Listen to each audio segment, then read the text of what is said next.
जी welcome back. आप सुन रहे हैं प्रोग्रेसिव पाकिस्तान वेव एफएम 96.6 पर। मैं हूं फ़ारूक शेख। मेरा और आपका साथ रहेगा जी इंशाल्लाह 2 बजे तक। और आज हम बात कर रहे हैं एजुकेशन के हवाले से। हमारा आज का मौजू है syllabus and curriculum in modern age. और हमारे साथ स्टूडियो में मौजूद हैं जनाब प्रोफेसर अली रज़ा साहब जो शिबली कॉलेज से जिनका ताल्लुक़ है। अपनी एक्सपर्टीज़ के मुताबिक बहुत अच्छी बातें हमारे साथ जारी हैं और हमें बता रहे हैं कि किस तरीके से हम चीज़ों में बेहतरी ला सकते हैं। ख़ास तौर पर मोटिवेशन जो है वो किस हद तक हमारी एजुकेशन सिस्टम में ज़रूरी है। डिस्कशन को आगे लेकर चलते हैं जी। और मैं सर से ये जानूंगा कि सर टीचिंग स्टैंडर्ड्स और टीचिंग टेक्निक्स में किस हद तक तब्दीली आ चुकी है, उसके ऊपर भी ज़रा रोशनी डालें। अब तो खैर चूँकि दौर जैसे चेंज होता जा रहा है उस हिसाब से टीचिंग स्ट्रेटजीज़ हैं, टीचिंग टैक्टिक्स हैं, स्टैंडर्ड्स हैं, ये भी बेहतर हो रही हैं।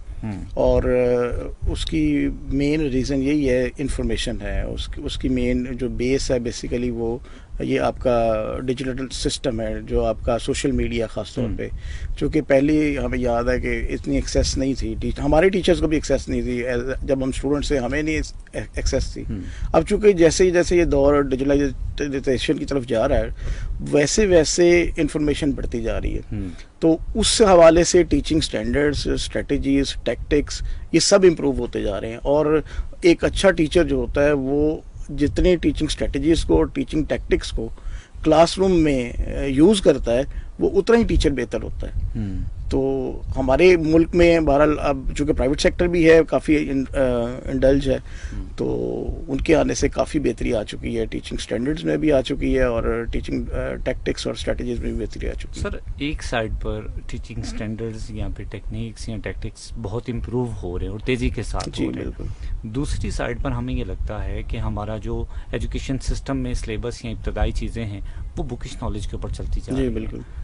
दूसरी साइड स्टेगनेट है और एक साइड जो है वो तेज़ी से चेंज हो रही है। तो ये क्या पॉजिटिव इफेक्ट रख रही है जब आपका सिलेबस या बाकी चीज़ें स्टेगनेट है? नहीं, ये पॉजिटिव इफेक्ट तो नहीं रखेगा ना। देखें, जब अगर आपने इनोवेशन लेकर आनी है तो आपको हर चीज़ को इनोवेट करना है, हर चीज़ को एडवांस करना पड़ेगा। तो अगर आप अपने टीचर्स से ये मुतालबा करते हैं ना कि हमारे टीचर्स जो हैं वो इनोवेटिव हों, अब ट्रेडिशनल मेथड ऑफ जो टीचिंग है उसे छोड़ दें, तो फिर साथ साथ आपको सिलेबस को भी चेंज करना पड़ेगा। आपको और भी चीज़ों के ऊपर जो है ना काम करना पड़ेगा ताकि ये चीज़ें जो टेक्निक्स और जो टैक्टिक्स हैं वो फ़ायदा मंद हो सकें। सर जो हमारे बड़ों का स्टाइल था या तरीक़ाकार था पढ़ाने का, हमारे असातिज़ा का अगर मैं जिक्र करूं, टीचिंग टेक्निक्स थी, क्या वो बहुत ज़्यादा सॉलिड नहीं थी? सिस्टम तो तब भी यही था और हमें ये लगता है कि वो चीज़ें ज़्यादा इन्फ्लुएंस करती थी जो ट्रेडिशनल तरीक़ाकार होता है। अब वो चूँकि तरीक़ाकार चेंज हो गया तो हमें लगता है कि शायद मुश्किल हो गया। और दूसरी साइड पे सिलेबस है या उसकी मार्क सिस्टम है, वो सारी चीज़ें आसान हो गई हैं। तो ऐसे में टीचिंग स्टैंडर्ड्स या टेक्निक्स कंपैरेटिवली देखा जाए मेथडोलॉजी को, तो क्या वो आसान थी या बेहतर थी या आज वाली बेहतर लगती है आपको? नहीं, डेफिनेटली वो अगर पुराने दौर की को अगर हम कंपेयर करें तो आसानी और मुश्किल में तो पहले वाला जो सिस्टम था वो आसान था। अब चूंकि हमारा एग्जामिनेशन सिस्टम भी थोड़ा सा चेंज हुआ है ना, उसमें सब्जेक्टिव भी आ गया, ऑब्जेक्टिव भी आ गया। अब टीचर्स को और बच्चों की अखलाकियात जो हैं वो भी बहुत डाउनवर्ड जा रही हैं। सो ये सब चीज़ों को सामने रखते हुए ना फिर टीचर को अपने रिसोर्सेज चेंज करने पड़ते हैं। और अब पिछले दौर में अगर हम देखें तो बहुत हमारे दौर में इतने बच्चे शरारती नहीं होते थे। स्टूडेंट लाइफ में बच्चे ज़रूर शरारती थे लेकिन इतनी ज़्यादा नहीं थे। लेकिन अब उसकी परसेंटेज चेंज हो गई है। तो हमें अगर अपने टीचर्स को और अपने सिस्टम को बेहतर करना है तो हमें सब चीज़ों को बेहतर करना पड़ेगा। सिर्फ हमें टीचर्स की तरफ फोकस नहीं करना पड़ेगा, हमें सिलेबस को भी इनोवेट करना पड़ेगा। सही है सर। कम्युनिकेशन और स्किल्स को स्टडी के साथ कहाँ पर देखते हैं? कम्युनिकेशन और स्टडीज़ स्किल्स को अगर देखा हाँ जाए। जी, देखें जितनी भी कम्युनिकेशन आपकी जितनी स्ट्रांग होनी है ना उतनी स्किल्स डेवलपमेंट होनी है। अगर आप स्टूडेंट जो है वो टीचर के साथ जितना वो सीखने की कोशिश करेगा, जितना कम्युनिकेट करेगा, उतना वो स्किलफुल बनेगा। जितना वो हेजिटेट करेगा उतनी उसके अंदर स्किल्स कम पैदा होंगी। सही। तो कम्युनिकेशन और स्किल्स का पॉजिटिव रिलेशन है। ये अगर आपने कम्युनिकेशन को बेहतर करना है आपकी स्किल्स डेवलपमेंट खुद ही होती जाएगी। सर इदारों में बच्चों को मार्क्स के ऊपर या ग्रेड्स के ऊपर फोकस किया जाता है और पेरेंट्स की भी रिक्वायरमेंट देखा जाए तो यही होती है कि बच्चे के मार्क्स बहुत अच्छे आने चाहिए, ग्रेड्स जो हैं वो बेहतरीन हो جبکہ جو اس کی پریکٹیکل سکلز ہیں یا پریکٹیکل اپروچ اس کو سکھانا ہے یا اس کو پازیٹیو کمیونیکیشن سکھانا ہے، اس کو ہم سیکنڈری کر دیں. بالکل ایسے ہی. تو الٹیمیٹ یہ چیز کہیں نہ کہیں تو ڈیمیج کرتی ہے. جب وہ بچہ یونیورسٹی میں آتا ہے تو اس کے کانفیڈنس میں بہت زیادہ گیپ ہوتا ہے. مارکس بہت اچھے ہوتے ہیں لیکن کمیونیکیشن سکلز اچھی نہیں ہوتی ہیں. تو وہ بڑھانا کیا اسکولز یا کالج میں ممکن ہوتا ہے؟ ممکن بنانا چاہیے. اگر ممکن نہیں بھی ہوتا تو بنانا چاہیے، چونکہ کمیونیکیشن گیپ جہاں بھی ہوگا وہاں پہ ہرڈلز آئیں گی. تو کمیونیکیشن کو بہتر کرنے کے لیے جیسے یونیورسٹی لیول میں بچوں کے پاس اسائنمنٹس ہیں، پریزنٹیشن خاص طور پہ ایک بہت بڑا ٹول ہے جس سے بچوں کو بولنے کا فن آتا ہے، بچے کو بات کرنے کا طریقہ سمجھ آتا ہے، بات کیسے کرنی ہے، کمیونیکیٹ اپنا میسج کیسے کمیونیکیٹ کرنا ہے. تو یہ اسکول لیول پہ بھی اور یہ کالج لیول پہ بھی، یہ صرف گریجویشن سے سٹارٹ نہیں ہونا چاہیے. یہ بچوں کو، میں یہ سمجھتا ہوں کہ بچوں کو میٹرک لیول سے اور اس کے بعد انٹرمیڈیٹ لیول سے یہاں سے یہ چیزیں سٹارٹ ہونی چاہیے، تاکہ بچہ جتنا بولے گا، جتنا کمیونیکیٹ کرے گا، اسے پھر پتہ لگے گا کہ میں نے کس طرف کو اپنی بات کو لے کے جانا ہے اور کیسے میں نے کسی سے کمیونیکیٹ کرنا ہے اور اپنی بات کو سامنے رکھنا ہے. سر آج کے دور میں چونکہ اکنامک پرابلمس بہت زیادہ ہیں، لوگوں کے وسائل بہت زیادہ نہیں ہیں، تو ایسے میں بچوں کی تعلیم دلوانا کافی مشکل ہے. تو کیا سمجھتے ہیں ٹریڈیشنل ایجوکیشن اور ٹیکنیکل لرننگ کو اگر ہم کمپیریٹیولی دیکھیں، رجحان تو بدل چکا ہے، تو ایسے میں اگر ہم صرف ٹیکنیکل کو فوکس کرتے ہیں تو ہم روایتی تعلیم سے پیچھے ہٹ جاتے ہیں. تو کس حد تک ہمارے لیے یہ نقصان دہ ہو سکتا ہے؟ میں یہ سمجھتا ہوں کہ یہ دونوں چیزیں جو ہیں، یہ صرف ہم یہ نہیں کہہ سکتے کہ ہم صرف ٹریڈیشنل ایجوکیشن کی طرف رہیں اور ٹیکنیکل کو چھوڑ دیں. یہ کسی بھی دور میں ایسا نہیں ہونا چاہیے تھا. انفارچونیٹلی بدقسمتی سے ہمارے تو کچھ پچھلے 8 10 12 20 15 سال سے تقریباً زیادہ ٹریڈیشنل ایجوکیشن کے اوپر فوکس کیا گیا اور ٹیکنیکل ایجوکیشن کو چھوڑ دیا گیا. اب نہ اس کی ڈیفیشنسی ہمارے لیے بیئریبل ہے، نہ اس کی ڈیفیشنسی بیئریبل ہے. تو میرے حساب سے دونوں کی کولیبریشن ہے، دونوں میں پازیٹیو ریلیشن ہونا چاہیے. آپ بچے کو صرف بکش نالج نہ دیں، بچے کو ساتھ ساتھ اپلیکیشن بھی بتائیں، اپلیکیشن سکھائیں بھی، اور اس کے لیے جو بچہ جس بھی فیلڈ میں ہے اس سے متعلقہ جو ڈپارٹمنٹ ہمارے پبلک سیکٹر میں ہے، پرائیویٹ سیکٹر میں ہے، ان کا وزٹ کروانا چاہیے. بدقسمتی سے ہمارا کامرس کا بچہ 6 سال ایجوکیشن لیتا ہے، کامرس کی ایجوکیشن لیتا ہے، ایک دفعہ بھی کسی انڈسٹری کا وزٹ نہیں کرایا جاتا، ایک کسی بینک کا وزٹ نہیں کرایا جاتا. ہمارا بچہ میڈیکل کرتا ہے، میڈیکل کے 2 سال انٹرمیڈیٹ میں وہ لگاتا ہے، لیکن بدقسمتی ایسی ہے کہ وہ بچہ ایک دفعہ بھی میڈیکل کا اسٹوڈنٹ بننے کے باوجود بھی کسی ہاسپٹل میں اس کی انٹریکشن نہیں ہوتی ہے. ہمارا انجینئرنگ کے لیے 2 سال بچہ کھپاتا اپنے آپ کو، لیکن مسئلہ یہ ہے کہ وہ ایک دفعہ بھی کسی انڈسٹری میں اس کو نہیں لے جایا جاتا، تو اس سے اس کی گرومنگ نہیں ہونی. بالکل صحیح. تو ضروری ہے کہ یہ دونوں چیز ساتھ ساتھ چلنا چاہیے. تو ایسے میں جو پریکٹیکل سبجیکٹس میں کروائے جاتے ہیں، یہ تو آپ نے جو بات کی، یہ تو چلیں بہت زیادہ جیسے کہتے ہیں نا گروم ہے یا پلانڈ ہے. اس سے پہلے کی اگر بات کریں، ہمارے سلیبس میں پریکٹیکل کا پورشن سر 15% کا، اور میں اکثر جگہوں پر اکثر ایجوکیشنسٹ آتے ہیں ہمارے ساتھ، ان کے ساتھ بھی یہ بات کرتا ہوں کہ سر 15% ہم نے ایڈ کیے ہوئے ہیں اپنے 100 مارکس میں سے پریکٹیکل کے، 85 تھیوری کے اوپر کروا رہے ہیں. اور جو 15 مارکس بھی ہم اس طریقے سے بچے کو ریڈی کرواتے ہیں کہ پورے سال اس کو پریکٹیکل کروایا نہیں جاتا. جس دن وہ پریکٹیکل کرنے جائے گا اس دن پتہ لگے گا کہ آج میں نے پریکٹیکل کرنا ہے. ایسے ہی ہے. تو وہ پریکٹیکل اپروچ کہاں سے آئے گی اس کے اندر؟ تو جب یونیورسٹی میں آئے گا تو سر وہ کیا سیکھ کر آئے گا؟ بالکل یہی بات ہے نا، یہی چیز ہے کہ بیلنس لے کے چلنا چاہیے نا. بچے کو آپ صرف بکش نالج کی طرف لے کے جاتے ہیں. ہمارا ایجوکیشن سسٹم ہی ایسا ہے. آپ دیکھیں نا، آپ دیکھیں کہ جو مارکس کی ڈویژن ہے 85% آپ کا یا 80% تھیوریٹیکل ہے اور 20 یا 15% ہے آپ کا پریکٹیکل ہے. تو جب اس میں بیلنس نہیں ہوگا تو پھر آگے بچہ جو ہے وہ کیسے پرفارم کرے گا؟ اس کو اسی لیے وہ بچہ جاتا کس سائڈ پہ، کریمنگ کی طرف جاتا ہے. بچوں کو اپلیکیشن کا پتہ ہی نہیں ہوتا. ہم FSC میں پڑھتے تھے، ہمارے اللہ تعالیٰ غری کرامت کرے، ہمارے پروفیسر تھے فزکس کے، وہ ہمیں فزکس لیب میں پڑھایا کرتے تھے. جو انہوں نے ہمیں پڑھانا ہے نا، ساتھ اس کا پریکٹیکل اسی ٹائم کر کے دکھانا ہے. یہ نہیں ہے کہ کلاس روم میں کلاس ہو رہی ہے اور لیبارٹری میں جو ہے وہ لیب میں جائیں گے تو ہمیں وہاں پہ الگ سے کروایا جائے گا. ساتھ ساتھ اسی چیز کو اپلیکیشن کے سامنے رکھ کر کروایا جاتا تھا.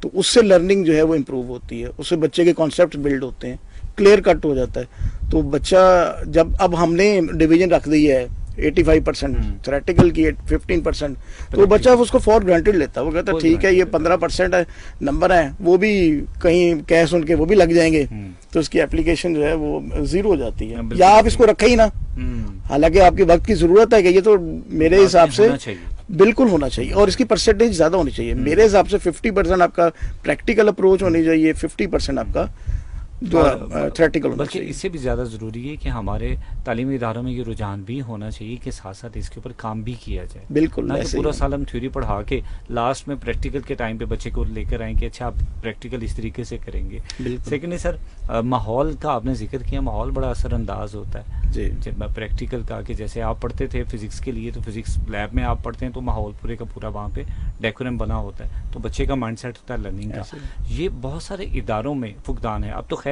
हम ब्लेम नहीं कर सकते पब्लिक सेक्टर को, अब तो खैर प्राइवेट सेक्टर पे बहुत सारे कॉलेजेस को अगर हम देखते हैं तो या स्कूल्स को देखते हैं, वहाँ पर भी ये चीज़ हमें लगती है कि माहौल तो हम कंसिडर नहीं करते। हमें ये लगता है कि सिर्फ क्लासरूम में जाएंगे और टीचर के ऊपर ऑलरेडी वर्कलोड या बर्डन इस हद तक ज़्यादा होता है, मुझे लगता है कि मैं बस फटाफट जो है ना अपना सिलेबस पूरा करूँगा, बिल्कुल ऐसे तो ही वो है। माहौल तो सर साइड पे रह जाता ऐसा ही है, है। तो फिर लर्निंग पॉजिटिव कहाँ से आएगी? ये चीज़ है ना, ये इसको बेहतर करने की ज़रूरत है ना सर। अगर आप टीचर को भी वो असाइनमेंट दे रहे हैं कि उसके ज़हन से ये बात निकलती नहीं है कि जनाब मैंने सिलेबस से कोई आगे पीछे होना है। बिल्कुल आपने जब तक सिलेबस की परसेंटेज को कम ना किया, टीचर को इस हवाले से रिलैक्स ना किया, तो फिर ये आप जो अपनी जनरेशन तैयार कर रहे हैं ना, वो फिर ऐसे ही है कि आप एक कार्रवाई है, उसका कोई आपको बेनिफिट नहीं मिलने वाला। तभी देखें ना, बच्चा जब फील्ड में जाता है उसे पता ही नहीं होता, वो सीखता जाके काम, फिर जाके वो किसी दर्जे पे पहुंचता है, किसी लेवल पे पहुंचता है। सही है। तो जब बच्चे को आपने जहाँ पे ग्रूम करना था, वहाँ पे आपके अगर लूप होल्स है ना, उन्हें ठीक करने की बहुत ज़रूरत है, और उसमें बैलेंस का जो फैक्टर है ना हर चीज़ में, वो बड़ा इंपॉर्टेंट है, वो सिलेबस का हो या वो प्रैक्टिकल लाइफ प्रैक्टिकल क्वेश्चंस का हो। सर आप माशाल्लाह, चूँकि आपका सब्जेक्ट जो है वो कॉमर्स से रिलेटेड है, जी जी। और आपको क्या लगता है कि कॉमर्स की इम्पोर्टेंस आज के दौर में क्या है और स्कोप क्या होना चाहिए? आजकल के दौर में कॉमर्स की इम्पोर्टेंस या जो होनी चाहिए वो है नहीं। उसकी रीज़न ये है सर कि हमारे जो पब्लिक सेक्टर है या प्राइवेट सेक्टर है, उसमें नंबर ऑफ़ जॉब अपॉर्चुनिटीज़ जो है ना वो बहुत कम है, यानी डिमांड फॉर लेबर कम है और सप्लाई ऑफ लेबर बहुत ज़्यादा है। तो हमें इसमें बैलेंस लाना चाहिए। बैलेंस लाने के लिए हमें प्राइवेट सेक्टर के जो ख़ास तौर पे इंडस्ट्रीज़, अगर हम कॉमर्स की बात करते हैं तो चूँकि ये इंडस्ट्री और बैंक से रिलेटेड बच्चे यहाँ पे जॉब्स के लिए जाते हैं, तो हमें इदारों को इनके साथ इन टच रखना चाहिए, बल्कि इनकी कोलैबोरेशन करनी चाहिए कि हमारा यहाँ से बच्चा पढ़ेगा तो उसके लिए ये इदारे ओपन हैं, ये वहाँ पे इंटर्नशिप करे, वहाँ पे जॉब करे, यानी उनको इंडल्ज कर दें, उनको एफिलिएट कर दें, तो उससे इस कॉमर्स के स्कोप को हम बढ़ा सकते हैं। जब इंडस्ट्री अपने स्कोप में काम कर रही हो, इदारे अपने सर्कल में काम कर रहे हो और इनकी कोलैबोरेशन ना हो, तो फिर बच्चा धक्के खाता है, और बच्चा फिर जब फील्ड में जाता है उसे पता ही नहीं होता मैंने क्या करना है। सही है। तो इनकी कोलैबोरेशन बड़ी ज़रूरी है, फिर ये स्कोप इंक्रीज होगा, ये स्कोप बढ़ेगा, जॉब अपॉर्चुनिटीज़ क्रिएट होंगी।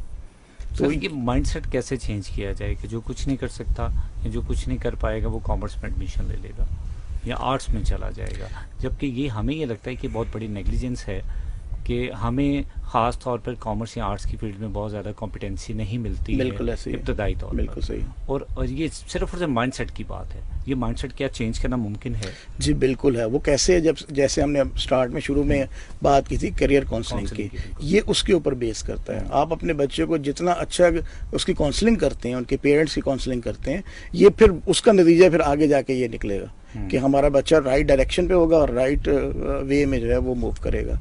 तो करियर काउंसलिंग जो है ना वो इसकी बेस है कि अगर आपने किसी भी शोबे को, किसी अपनी कॉमर्स को या अपने कंप्यूटर साइंस को या मेडिकल को या इंजीनियरिंग को, किसी भी शोबे को उठाना है, तो उसके लिए आपको करियर काउंसलिंग का होना बहुत ज़रूरी है। अदरवाइज फिर आप वो रिजल्ट प्रोड्यूस नहीं कर पाएंगे जो आप एक्सपेक्ट कर रहे हो। क्योंकि सर आपका भी सब्जेक्ट जो इकोनॉमिक्स है, जी और इकोनॉमिक्स सब्जेक्ट को देखते हुए आपको क्या लगता है कि कॉमर्स के खास तौर पे आईकॉम के जितने भी बच्चे अभी पास आउट हो रहे हैं, जी जी जी, अपने फ्यूचर को लेके बहुत ज़्यादा कॉन्शियस होते हैं या फिर उनको समझ नहीं आ रही होती कि अब आगे हम क्या करेंगे? ऐसा लगता है कि जस्ट आईकॉम कर लिया है या एफए कर लिया, उसके बाद ख़त्म हो गया सारा कुछ, अब समझ नहीं आ रही या महदूद हो गया, तो क्या गाइडलाइन हो सकती है ऐसे बच्चों के लिए? سر اس میں جیسے پرائیویٹ سیکٹر یا پبلک سیکٹر ہے انہیں انیشیٹو لینا پڑے گا. میں نے جیسے بھی کہا نا کہ ہمیں اپنی ڈومین میں کام نہیں کرنا, ہمیں کوآپریٹو وے میں کام کرنا پڑے گا. ہمیں انڈسٹری کو, بینکس کو کامرس کے ساتھ جوڑنا پڑے گا. ہمیں میڈیکل کے اسٹوڈنٹس کو میڈیکل کی ڈپارٹمنٹس انسٹیٹیوشنس کے ساتھ جوڑنا پڑے گا. اداروں کو جوڑنا چاہیے. یہ نہیں ہے کہ وہ اپنی ڈومین میں کام کریں, اپنی ڈومین میں کام کریں. یہ جب کولیبریشن ہوگی تو بچے کو پتہ ہوگا کہ اگر میں اس ادارے میں کام پڑھوں گا تو مجھے پھر پریکٹیکل فیلڈ میں ان اداروں میں اپرچونیٹیز ملیں گی. تو اس سے بچہ اس ڈپارٹمنٹ کی, اس شعبے کی, اس لائن کی امپورٹنس کو سمجھ سکے گا. اس کے لیے ایجوکیشن کا ہونا نمبر 1, کہ تعلیم دی جائے, اور اس میں انفارمیشن سپریڈ ہونا. اس میں میڈیا کا بڑا رول ہے, سوشل میڈیا کا بڑا رول ہے, کہ بچوں کا یہ جو مائنڈ سیٹ بن جاتا ہے نا ہمارے سوسائٹی میں, کہ جیسے اگر کمپیوٹر سائنس ہے تو کمپیوٹر سائنس پہ ساری دنیا بھاگ رہی ہے, میڈیکل ہے تو میڈیکل کے پیچھے بھاگ رہی ہے. تو یہ ایجوکیشن, انفارمیشن, میڈیا کا رول, اساتذہ کرام کا رول, کیریئر کاؤنسلنگ جو ہم نے بات کی تھی, یہ سب چیزیں اگر انڈلج ہوں گی, پلس جو میں نے ابھی آپ سے عرض کیا کہ آپ اپنی ڈومین میں کام کرنے کی بجائے ادارے کولیبریٹ کریں انڈسٹریز کے ساتھ. کامرس کے حوالے سے اگر ہم بات کریں, بینکس کے ساتھ, گورنمنٹ سیکٹرز کے جو شعبے ہیں انڈسٹری یا کامرس سے ریلیٹڈ, ان کے ساتھ کولیبریٹ کریں. اس سے بچے کے اندر جو ہے انٹرسٹ پیدا ہوگا, پھر کامرس کی جو ہے وہ اسکوپ کو ہم بڑھا سکتے ہیں. بالکل سر, فائنلی کیا پیغام دینا چاہیں گے جتنے بھی ایجوکیشن کی بہتری میں اسٹیک ہولڈرز اپنا اپنا رول پلے کرتے ہیں؟ اس میں اسٹوڈنٹس بھی ہیں, اس میں ٹیچر بھی ہیں, اس میں والدین بھی ہیں, اس میں انتظامیہ بھی آ جاتی ہے, آپ کے اسکولز ہیں, آپ کی اسکولز کے ایڈمنسٹریشن بیہائنڈ دی سین جتنے لوگ کام کریں. کیا میسج ہو سکتا ہے, چونکہ اوور آل ہم سسٹم کو بہتر کرنا چاہتے ہیں, تو اس میں کیا رول پلے ہو سکتا ہے تمام لوگوں کو؟ اس میں تو سر سب سے پہلے یہ ہے کہ ہمیں اپنی ذمہ داری کو ٹیک اپ کرنا پڑے گا. ہمیں اپنی ذمہ داری کسی دوسرے پہ نہیں ڈالنی. پہلی بات تو یہ ہے, اپنے حصے کا کام کرنا ہے, دیانتداری سے کرنا ہے. اس میں مجھے یہ نہیں دیکھنا کہ میرا مالک اوپر بیٹھا ہوا ہے تو میں نے کام کرنا ہے. بالکل ٹھیک ہے, مجھے اللہ دیکھ رہا ہے. یہ ہماری اگر سوچ ہو, سب سے پہلی بنیادی بات میں یہ سمجھتا ہوں. پھر اس کے بعد جو ہماری یہ زندگی ہے, ہماری لائف ہے, اس میں ضروریات زندگی ہیں. ہر انسان کے ساتھ ضروریات زندگی لگی ہوئی ہیں. تو اس میں پھر اداروں کا بھی رول آ جاتا ہے کہ ادارے جو ہیں, کیا جو سٹاف انہوں نے رکھا ہوا ہے, ٹیچنگ ہے یا نان ٹیچنگ سٹاف ہے, ان کی وہ ضروریات کو پورا کر رہے ہیں کہ نہیں کر رہے ہیں. ٹھیک ہے. اسی طرح پیرنٹس کا بھی رول ہے کہ پیرنٹس جو ہیں وہ اپنے جو بچوں کے ٹیچرز ہیں ان کے ساتھ کتنا وہ کولیبریٹ کرتے ہیں, ٹھیک ہے نا, کہ بہتری لائی جا سکے ایجوکیشن سسٹم کے اندر. تو میں یہ سمجھتا ہوں کہ ہر ایک کو اپنا اپنا رول پلے کرنا پڑے گا, پھر جا کے ہم اپنے ایجوکیشن سسٹم کو بہتر کرنا پڑے گا. اور اس کے لیے ذمہ داری ہمیں ہر ایک کو انڈیویجول کو لینی پڑے گی. یہ نہیں ہے کہ وہ کرے گا تو یہ ٹھیک ہوگا. جیسے ہم ہر فیلڈ میں یہ رکھتے ہیں کہ وہ دوسروں پہ جو ہے وہ انڈلج کرتے ہیں. سر بہت شکریہ آپ کا, آپ نے قیمتی وقت دیا. تھینک یو سو مچ. ہمارے ساتھ اسٹوڈیو میں آج موجود ہے جی پروفیسر علی رضا صاحب, جو شبلی کالج سے ہیں, اور ماشاء اللہ 24 ایئر کا ان کا ایکسپیرینس ہے ایجوکیشن میں. ایجوکیشن کے حوالے سے بہت ڈیٹیل میں ڈسکشن جاری رہی آج کے پروگرام میں. اور جانے سے پہلے اگر میں سم اپ کروں آج کے پروگرام کو, میں صرف یہ کہنا چاہوں گا کہ اس میں علی صاحب کی بات کو ہی سیکنڈ کروں گا کہ جتنے بھی ہمارے سوسائٹی میں اسٹیک ہولڈرز آتے ہیں ایجوکیشن سیکٹر کے ساتھ, جن کا براہ راست یا پھر بالواسطہ تعلق ہے, ان تمام لوگوں کو اپنا رول پلے کرنا ہے. اگر ہم سسٹم کو بہتر کرنا چاہتے ہیں, ذمہ داری سب کو لینی پڑے گی, چونکہ ہم اپنے نظام کو صحیح کرنا چاہتے ہیں. اور نظام کو صحیح کرنے کے لیے کسی ایک شخص کی ایفرٹ نہیں ہوتی ہے, بلکہ پوری کی پوری ٹیم ورک ہوتا ہے, اور اس میں ٹیم میں ہم تمام لوگ شامل ہیں. آج کے پروگریسو پاکستان سے فاروق شیخ کو اجازت دیجیے. میری آپ کے ساتھ اب ملاقات ہوگی انشاءاللہ 10 محرم کے بعد پروگریسو پاکستان میں. تب تک کے لیے اپنا بہت سارا خیال رکھیے گا, اور دعاؤں میں لازمی یاد رکھیے گا. اللہ نے کے بعد.